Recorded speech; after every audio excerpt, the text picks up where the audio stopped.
नमस्कार बच्चों, कैसे हैं आप सब। आशा करती हूँ आप सभी अच्छे होंगे, स्वस्थ होंगे, खुश होंगे और अपनी पढ़ाई भी अच्छे से कर रहे होंगे। तो जैसा कि आप सभी जानते हैं, मैं हूँ आपकी हिंदी की अध्यापिका और मैं स्वागत करती हूँ आप सभी का आईसीटी वर्चुअल क्लासरूम में। और आज हम यहाँ पर एकत्रित हुए हैं पढ़ने के लिए क्लास 9th की हिंदी।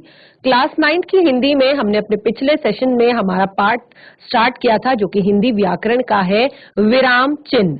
तो विराम चिन्ह जो है वो हम क्या करते हैं कि बोलते वक्त या लिखते वक्त हम कुछ रुकने के लिए कुछ चिन्हों का प्रयोग करते हैं, जिन्हें विराम चिन्ह कहा जाता है। और हमने यहाँ पर 10 से 11 विराम चिन्हों को कि कुछ जो आपके फुल स्टॉप्स होते हैं, कुछ प्रश्नवाचक चिन्ह होते हैं, और इस तरह के हमने 11 यहाँ पर चिन्ह आप लोगों के साथ डिस्कस किए थे। तो आज हम उन्हीं 11 चिन्हों के प्रयोग को समझेंगे कि किस चिन्ह को हमें किस तरह से प्रयोग करना होता है और कैसे वहां पर हमें रुकना होता है। तो हमने यहाँ पर सबसे पहले क्या सीखा था इसमें कि हमने देखा कि जब हम वाक्य में विराम चिन्ह लगाते हैं तो विराम चिन्ह आपके वाक्य के भाव को पूरी तरह से परिवर्तित कर देता है।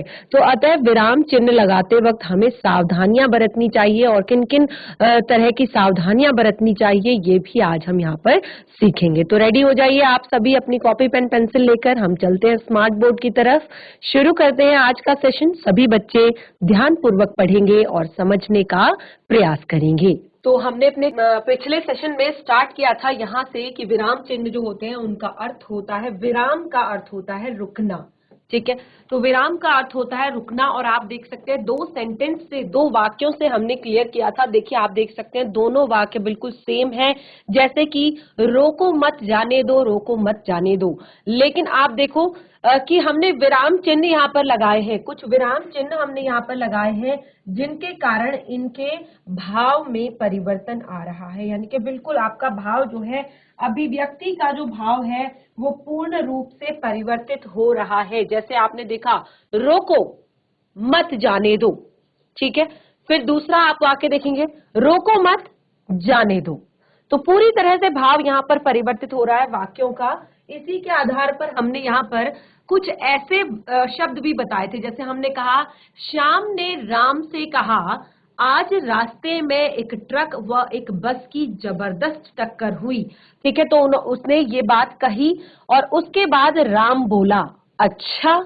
तो आप यहाँ पर देख सकते हैं सबसे पहले तो जो ये अच्छा शब्द है ये क्या कर रहा है, ये पूरे राम के मनोभावों को क्लियर कर रहा है कि हाँ राम को बात समझ में आ गई है, राम ने बात समझ ली है। और साथ ही आप देख सकते हैं विस्मयादि बोधक यहाँ पर चिन्ह लगा हुआ है, यानी कि साफ साफ पता चल रहा है कि राम के अंदर विस्मय की भावना है, आश्चर्य की भावना पैदा हुई है इस वाक्य को सुनकर। तो इस तरह से हमने परिभाषित किया कि लिखते समय वाक्य के बीच में तथा अंत में विराम को प्रकट करने के लिए कुछ निश्चित चिन्हों का प्रयोग किया जाता है, जिन्हें विराम चिन्ह कहते हैं। हमने कहा वाक्य के बीच में तथा अंत में विराम को प्रकट करने के लिए, बीच में तथा अंत में हम जब वाक्य शुरू करते हैं, जब हम कुछ बोलना शुरू करते हैं, अगर हम वहां पर विराम चिन्ह नहीं लगाते हैं तो कभी कभी अर्थ का अनर्थ भी हो जाता है। ठीक है, तो हमने कहा वाक्य के बीच में तथा अंत में विराम को प्रकट करने के लिए कुछ निश्चित चिन्हों का प्रयोग किया जाता है, जिन्हें विराम चिन्ह कहते हैं। जैसे हमने यहाँ पर 3 वाक्य लिखे हैं, आप देख सकते हैं बिल्कुल एक जैसे वाक्य हैं, लेकिन केवल विराम चिन्हों के कारण वाक्य का भाव पूरी तरह से परिवर्तित हो रहा है। जैसे कि आप देख सकते हैं आयुष आया है, सामान्य सूचना है कि आयुष आया है। अगला है आयुष आया है, आप देखिए उसके पीछे हमने प्रश्नवाचक चिन्ह का प्रयोग किया है, तो ये एक प्रश्नवाचक आपका वाक्य हो जाता है। उसके बाद एक विस्मय का भाव, आयुष आया है, तो विस्मयादि बोधक चिन्ह हमने यहाँ पर लगाया है। ठीक है, तो इस तरह से आप देख सकते हैं एक ही वाक्य का भाव परिवर्तित करने के लिए हमने अलग अलग 3 विराम चिन्हों का प्रयोग हमने यहाँ पर किया है। तो विराम चिन्हों के प्रकार, अब हमने कहा कि 3 अलग अलग तरह के विराम चिन्ह, तो कितने तरह के होते हैं ये विराम चिन्ह? तो विराम चिन्ह आपके लगभग यहाँ पर 8 हमने बताए हैं, 8 से 9 या 11 चिन्ह हमने यहाँ पर बताए हैं। तो 11 चिन्ह में आप देखते हैं, सबसे पहले हमने कहा पूर्ण विराम, तो पूर्ण विराम में आप देख सकते हैं इस तरह का आपका चिन्ह लगता है। उसके बाद हमने कहा अल्प विराम, तो अल्प विराम में इस तरह का चिन्ह आपका लगाया जाता है। उसके बाद हमने कहा अर्ध विराम, जो आपका पूर्ण विराम से पहले और अर्ध विराम के थोड़ा सा बाद लगाया जाता है। तो अल्प विराम के थोड़ा सा बाद लगाया जाता है, तो इसको अर्ध विराम कहा। प्रश्नवाचक चिन्ह, कहीं पर अगर आपको प्रश्न करना है तो प्रश्नवाचक चिन्ह, साथ ही विस्मय आदि बोधक, अगर ऐसे शब्द प्रयोग किए जाएं जिसमें विस्मय, आश्चर्य, घृणा, शोक आदि का भाव उत्पन्न हो, तो उसमें विस्मय आदि बोधक चिन्ह। आगे योजक चिन्ह, सॉरी निर्देशक चिन्ह, तो निर्देशक चिन्हों में हमने कहा कि विषय विभाग संबंधी शीर्षक को निर्देशक चिन्ह कहते हैं। फिर योजक, यानी कि जब आप शब्दों को जोड़ते हैं आपस में, जोड़ने वाला, योजक का अर्थ होता है जोड़ने वाला। और इसी तरह से उदाहरण चिन्ह, उसके बाद हमने बताया यहाँ पर आपका लाघव चिन्ह, कोष्टक चिन्ह और हंस पद चिन्ह, तो ये हमने यहाँ पर बताए। अब हम एक एक करके सभी चिन्हों को क्लियर करेंगे। सबसे पहले सभी की परिभाषा लिखेंगे और उसके बाद हम एग्जाम्पल से एक एक करके सबको समझेंगे। ठीक है, तो शुरू करते हैं हम सबसे पहले पूर्ण विराम चिन्ह से। तो हमारा आज का सेशन हम नए पेज से स्टार्ट करेंगे। पूर्ण विराम चिन्ह, पूर्ण विराम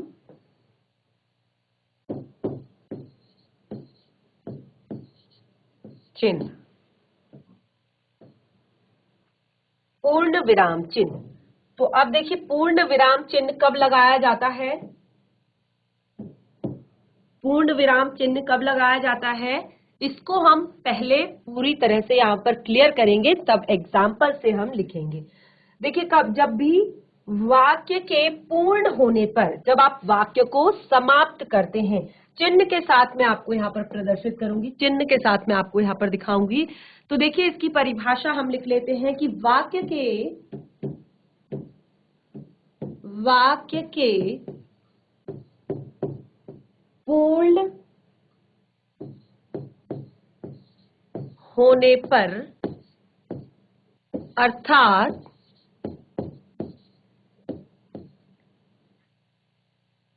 एक भाव या विचार, देखिए ये भाव या विचार क्यों कहा गया है, क्योंकि जब भी हम सेंटेंस मेकिंग कर रहे होते हैं, वाक्य लिख रहे होते हैं, एक पैराग्राफ लिख रहे होते हैं, तो जब एक बात, एक भाव जब समाप्त हो जाता है तो हम उस पर पूर्ण विराम लगाते हैं, उसके बाद नेक्स्ट सेंटेंस को हम स्टार्ट करते हैं। तो एक वाक्य के पूर्ण होने पर, अर्थात एक भाव या विचार की पूर्णता पर, विचार की पूर्णता पर पूर्ण विराम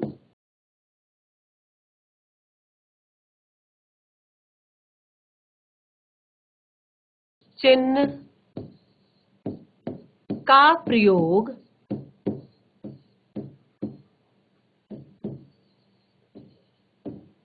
किया जाता है। पूर्ण विराम चिन्ह का प्रयोग किया जाता है। वाक्य छोटा हो चाहे बड़ा, देखिए वाक्य, इसको हम इसको लिखने की जरूरत नहीं है, ये आपको केवल बताने से होगा कि वाक्य चाहे छोटा हो चाहे बड़ा। जैसे कि हमने यहाँ पर बताया कि राम आया है, ठीक है, तो वाक्य चाहे छोटा हो चाहे बड़ा हो, उसके पूर्ण होने पर, विचार भाव चाहे छोटा हो चाहे बड़ा हो, उसके पूर्ण होने पर आप हमेशा पूर्ण विराम चिन्ह जरूर लगाएंगे। जैसे उदाहरण के लिए, रमेश घर जाता है, रमेश घर जाता है। आयुष नहीं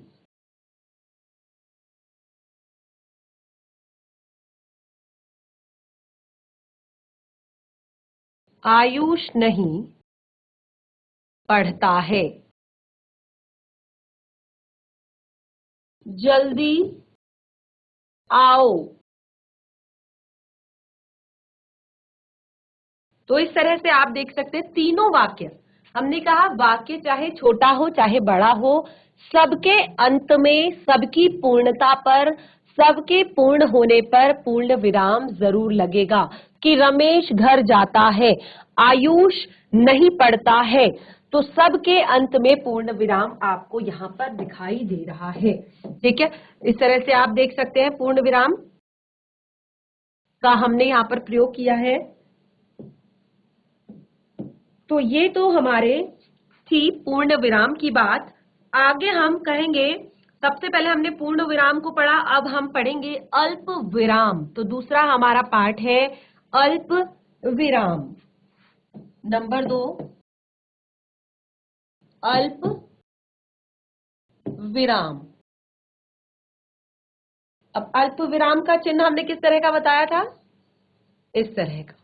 ठीक है, ये हमारा अल्प विराम है। अब क्या होता है अल्प विराम का चिन्ह और किस तरह से इसका प्रयोग किया जाता है। देखिए, जहां वाक्य में कभी भी आपको इच्छित भाव प्रकट करने के लिए, इच्छित भाव प्रकट करने के लिए अपेक्षाकृत, पूर्ण विराम की अपेक्षाकृत 1/4 समय के लिए रुकना पड़ता है।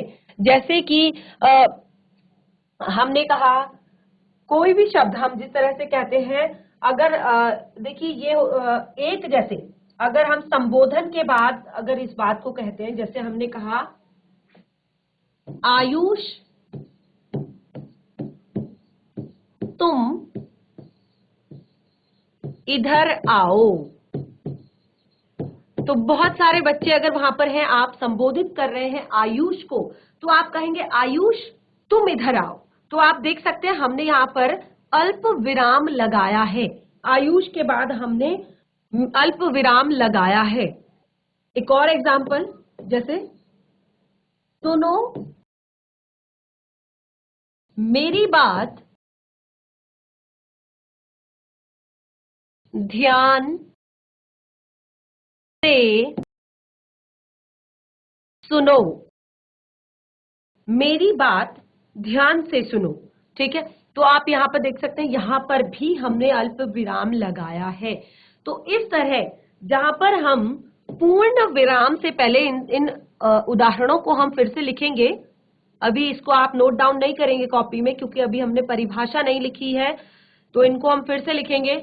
अल्प विराम को एक्सप्लेन करने के लिए, अल्प विराम को समझाने के लिए आपको ये लिखा गया था कि जहां पर वाक्य में इच्छित भाव को प्रकट करने के लिए, यानी कि जिस भाव को आप प्रकट करना चाहते हो, जिस भाव को आप बताना चाहते हो, उसके लिए पूर्ण विराम की अपेक्षा, यानी कि जैसे पूर्ण विराम में आपको पूर्ण रूप से रुकना पड़ता है। जैसे हमने कहा आयुष तुम इधर आओ, तो आप रुक गए यहां पर। आप नेक्स्ट वाक्य फिर बोलेंगे आयुष तुम इधर आओ, मेरी बात सुनो। ठीक है, तो जैसे आप पूर्ण विराम के लिए रुकते हैं, उसका आप 1/4 हिस्सा, यानी कि 4th पार्ट, उतना केवल आप वहां पर रुकेंगे। तो इसीलिए वहां पर अल्प विराम चिन्ह का प्रयोग होता है। और जैसे कि यहाँ पर अलग अलग स्थितियों में इसका प्रयोग किया जाता है, इसको इसीलिए मैंने एग्जाम्पल को यहाँ पर नहीं लिखा था, क्योंकि इसका जो प्रयोग होता है वो अलग अलग स्थिति के आधार पर अलग अलग तरह से होता है। ठीक है, तो इसको हम परिभाषित कर लेते हैं, इसको भी।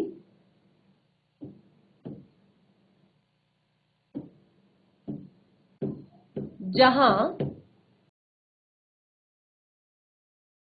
वाक्य में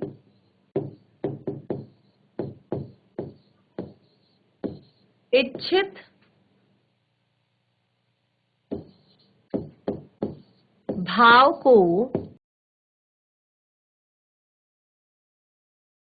प्रकट करने के लिए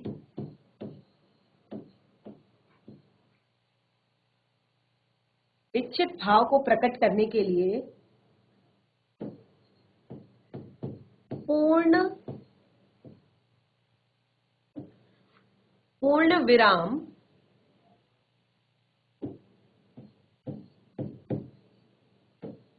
की अपेक्षाकृत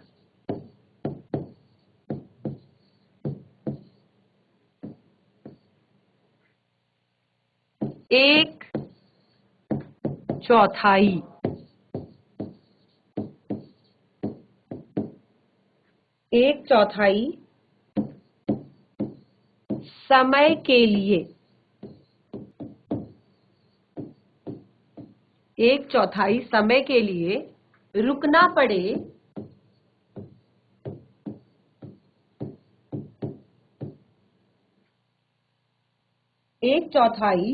समय के लिए रुकना पड़े वहां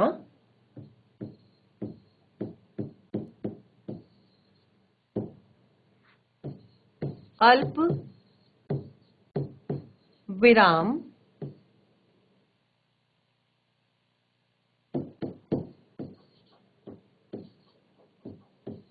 चिन्ह का प्रयोग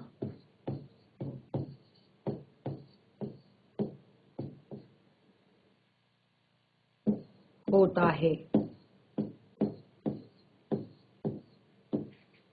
और देखिए ये चिन्ह बहुत अलग अलग स्थितियों में प्रयोग किए जाते हैं, तो इनको हम यहाँ पर देख लेते हैं कि ये कौन कौन सी स्थितियों में प्रयोग किए जाते हैं। तो इसके 4 पॉइंट यहाँ पर हैं। तो यहाँ पर मैं एक बार पंक्ति भी लिख देती हूँ। यह चिन्ह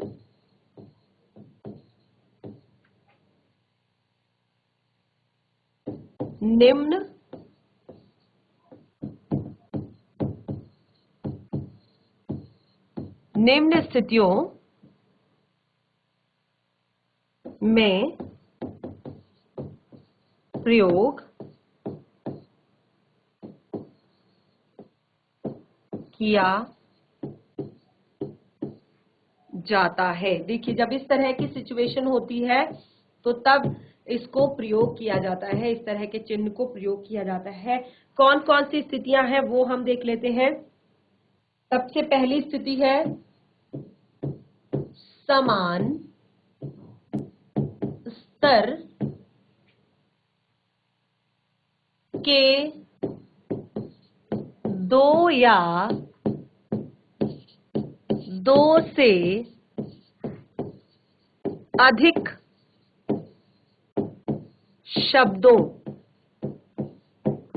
समान स्तर के जब 2 या 2 से अधिक शब्दों को हमें अलग अलग दिखाना होता है, ठीक है। समान स्तर के 2 या 2 से अधिक शब्दों को अलग अलग दिखाने के लिए अलग अलग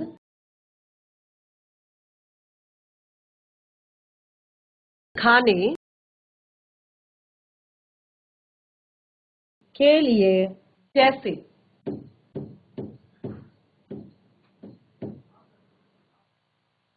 अगर हम नाम लिखते हैं, बच्चों के नाम अगर हम लिखते हैं, कक्षा के बच्चों के अगर हम नाम लिखते हैं तो सबके बीच में कॉमा लगेगा। जैसे रमेश, सुरेश,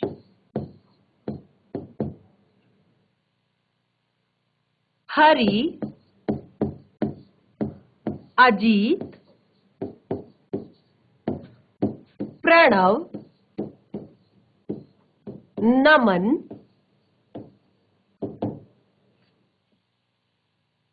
रमन आदि। तो जब हम समान स्तर के, देखिए जब हम इस तरह के शब्द प्रयोग करते हैं, अगर हम फ्रूट्स के नाम लिखें, जैसे अगर हम फ्रूट्स के नाम लिखते हैं तो केला, सेब, संतरा, अंगूर, पपीता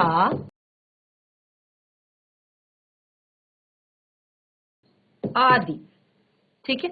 तो जब भी हम समान स्तर के कोई भी शब्द लिखेंगे तो उनको दिखाने के लिए, उनको अलग अलग दिखाने के लिए हम इस तरह का जो आपका चिन्ह है उसको हम प्रयोग करेंगे, जिसको कि अल्प विराम कहा जाता है। ठीक है, केला, सेब, संतरा, अंगूर, पपीता आदि। और यहाँ पर आप देख सकते हैं रमेश, सुरेश, हरि, अजीत, प्रणव, नमन, रमन आदि। इसी तरह से दूसरा पॉइंट है इसमें, संबोधन के बाद, यानी कि जब हम किसी को संबोधित करते हैं, दूसरा पॉइंट है संबोधन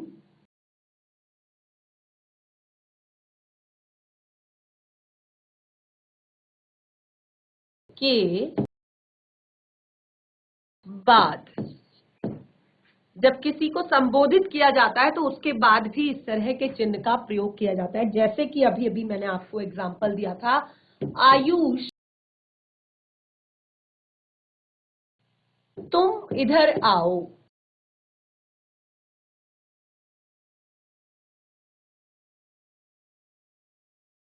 आयुष तुम इधर आओ। एक और एग्जांपल मैंने आप लोग को दिया था, सुनो मेरी बात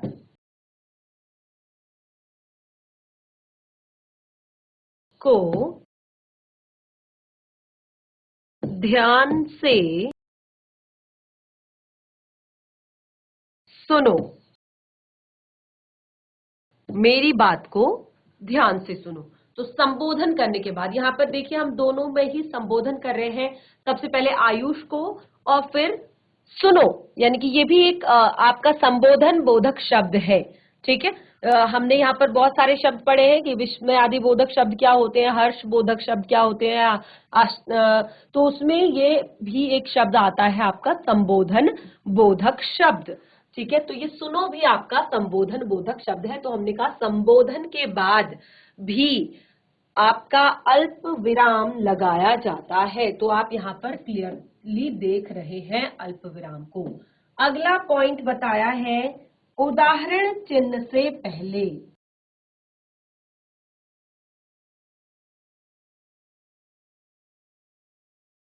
चिन्ह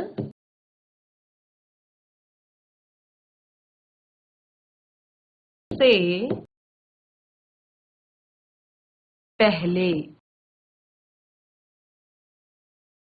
तो जब इस तरह उदाहरण चिन्ह लगता है तो उससे पहले भी इसको लगाया जाता है, जैसे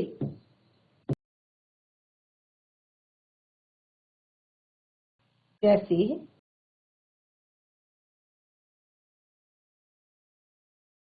चाचा जी ने कहा। चाचा जी ने कहा आज हम लाल किला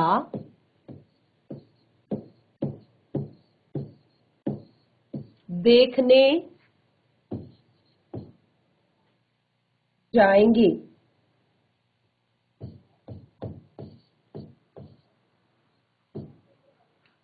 चाचा जी ने कहा आज हम लाल किला देखने जाएंगे। तो देखिए आप जो उदाहरण चिन्ह है उससे हमने ठीक पहले अल्प विराम चिन्ह को लगाया है। चाचा जी ने कहा आज हम लाल किला देखने जाएंगे। तो इस तरह से हमारे यहाँ पर 3 पॉइंट क्लियर हो गए हैं। और एक सबसे ज्यादा महत्वपूर्ण बात, पत्र में अभिवादन लिखते समय, आप पत्र जरूर लिखते होंगे, प्रार्थना पत्र आपने कई लिखे होंगे, तो उसमें भी आपने देखा होगा पत्र में अभिवादन, पत्र में अभिवादन लिखते समय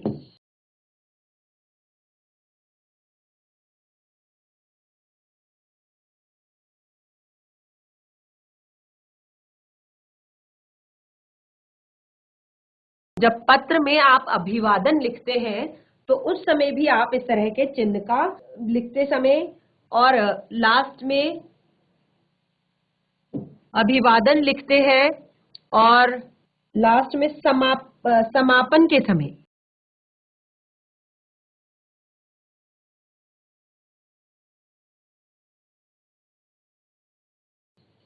समापन के समय लगाते हैं पता लिखते समय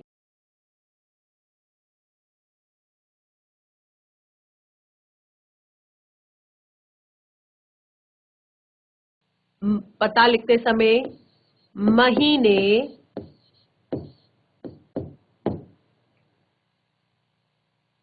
की तारीख और वर्ष को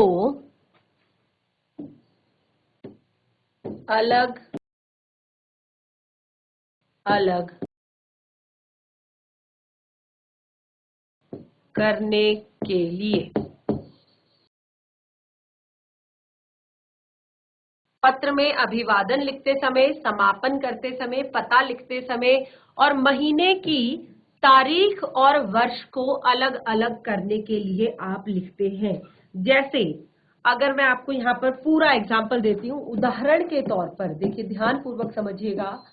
जब आप पत्र लिखते हैं तो अगर आप पत्र कोई सा भी हो सकता है, आप अभिवादन कर रहे हैं, पूज्य पिताजी, तो इस तरह का आप अल्प विराम लगाएंगे। समापन करेंगे तो भवदीय, उसके बाद इस तरह का अल्प विराम लगाएंगे। सबके यहाँ पे मैं लिख देती हूँ, आप कंफ्यूज नहीं होंगे। यह है आपका अभिवादन,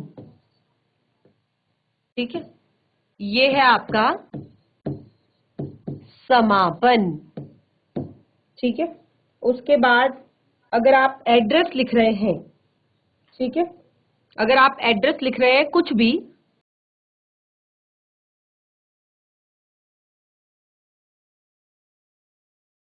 तो उस समय आप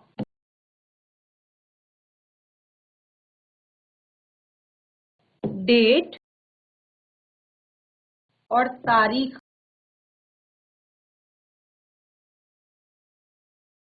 अलग करने के लिए, ठीक है। तो पत्र लिखते वक्त डेट और तारीख को अलग अलग करने के लिए आप वहां पर भी इसका प्रयोग करते हैं। तो देखिए, अभी तक हमने केवल अल्प पूर्ण विराम और अल्प विराम को पढ़ा है। तो पूर्ण विराम में हमने देखा कि जब हमारा वाक्य कंप्लीट हो जाता है, जब हमारा वाक्य पूरा हो जाता है, तब जाकर हम उसका प्रयोग करते हैं। और अल्प विराम में जहां पर हमारा जो इच्छित भाव है वो प्रकट हो जाता है, वहां पर हम इसको प्रयोग करते हैं। और अपेक्षाकृत हम यानी कि पूर्ण विराम की अपेक्षाकृत हम उसके 1/4 समय के लिए रुकते हैं, यानी कि बहुत कम समय के लिए हम रुकते हैं। जैसे हमने अगर पत्र की शुरुआत की तो पूज्य पिताजी, बस इतना हम रुकेंगे, आगे हम अपने लेटर को कंटिन्यू करेंगे, ठीक है।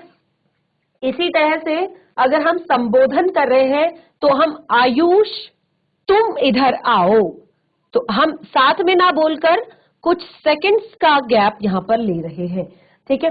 सुनो मेरी बात ध्यान से सुनो, तो सुनो में हम कुछ सेकंड्स का गैप ले रहे हैं, फिर हम अपने बाकी का सेंटेंस, बाकी का वाक्य बोल रहे हैं। तो ऐसे ही हमने कहा चाचा जी ने कहा, जब हमने एग्जाम्पल लिखा कि जब हम संबोधन के बाद इसका प्रयोग करते हैं या उदाहरण के लिए इसका प्रयोग करते हैं, तो हमने कहा चाचा जी ने कहा, फिर रुके हम सेकंड्स के लिए, फिर हमने अपना वाक्य शुरू किया, आज हम लाल किला देखने जाएंगे, आज हम लाल किला देखने जाएंगे, ठीक है। तो इस तरह से हमारे पूर्ण विराम और अल्प विराम यहाँ पर क्लियर हो गए हैं। तो हमारे जो बाकी के विराम चिन्ह हैं उनको हम कंटिन्यू करेंगे अपने नेक्स्ट सेशन में। आज हमने जो भी पढ़ा हुआ है, आप देखेंगे हमने यहाँ पर पूर्ण विराम और अल्प विराम को पढ़ा। तो ऐसा आपको देखने से आपको ऐसा लगेगा कि ये तो बहुत ज्यादा इजी है, बहुत ज्यादा सरल है, लेकिन जब भी आप इनका प्रयोग करते हैं तो प्रयोग करते वक्त कई बार आप गलती कर जाते हैं। यानी कि जब आप एक निबंध के रूप में लिख रहे होते हैं या अब आप कोई पैराग्राफ लिख रहे होते हैं, तो वहां पर ये सारी चीजें देखी जाती हैं, वहां पर ये सारी चीजें नोटिस की जाती हैं, क्योंकि अभी आप क्लास 9th में हैं। क्लास 9th में अब आप हैं, इसके बाद आप क्लास 10th में जाएंगे और फिर बोर्ड एग्जाम्स आपके होंगे। ऐसा नहीं है कि आपको लिखना नहीं आता है या आप बहुत अच्छा नहीं लिखते हैं, बहुत ज्यादा नहीं लिखते हैं, लिखते सभी बच्चे हैं, लेकिन देखा जाता है हमेशा कि आपके विराम चिन्हों का प्रयोग आपने कितनी समझदारी के साथ किया है, आपने वाक्य के भाव को किस तरह से स्पष्ट करने का प्रयास किया है। तो अभी तक केवल 2 विराम चिन्ह हमने यहाँ पर पढ़े हैं, आगे हम कंटिन्यू करेंगे अपने नेक्स्ट सेशन में। तब तक के लिए धन्यवाद। आपका दिन शुभ हो।